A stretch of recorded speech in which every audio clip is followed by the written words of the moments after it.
Set in the 1500s, the plot follows two brothers, Nick and Nigel Bottoms, who come from Cornwall, and they're writers in the Renaissance period and rivals of William Shakespeare. And they want to be able to compete with and perhaps be better than Shakespeare in his writing. They're really struggling to find a big hit. They have a troupe that they run, a theater troupe. It's kind of Nick's story to run through his discovery of like, what's the next big thing in theater for him? For Nigel, it's a coming of age. He's becoming a man pretty much. And I think some key things is family and finding out what really matters. He leads with his emotions. His relationship with Nick is, it's like he owes everything to Nick because Nick pretty much raised him. So Nick is like his everything, really. So Nick goes on a journey in this show. I think it's kind of taken a peek into his mind over this course of time. He hates Shakespeare. He kicked him out of his troupe, suggested he become a writer, and he became this huge writer. I think his relationship with Nigel, especially over the course of this show, is pretty interesting. I think they start out pretty strong, and they have this brotherly love that shows, but I think Nick is very stubborn in his ways of how he wants to run the troupe and the theater.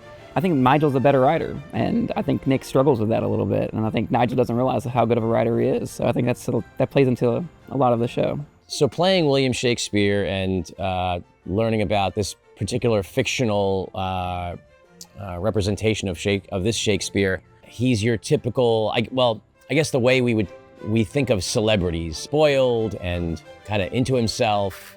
And really, the way he relates to other characters is based on what they can do for him. And he also sees certain characters as a threat because they stand between him and his fame. I would be doing a disservice to all of my actors if I picked a favorite scene. The whole thing is just wonderful. You agree? I do. I think something really powerful in the show too is just getting to be with family. So I think that, it's really special being able to be here with Ian and Sean and just all the people involved, I think, are making it such a wonderful experience. I actually didn't know the story, but I knew the music.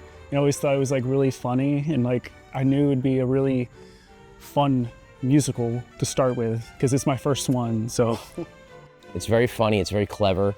It wasn't on my bucket list when I first heard about it, but after I had listened to the soundtrack, I was like, oh yeah, I want to do this. I want to do something in this show. Anything I could get into would be, I'd be a fool not to, I think at its core, Something Rotten is a story of family and becoming true to oneself. It is hilarious. It's so much fun. We've been having a blast. The actors and crew, everyone's doing a great job, and we can't wait for audiences to see it. Come see Something Rotten, playing at Pull Tight, August 2nd through the 17th.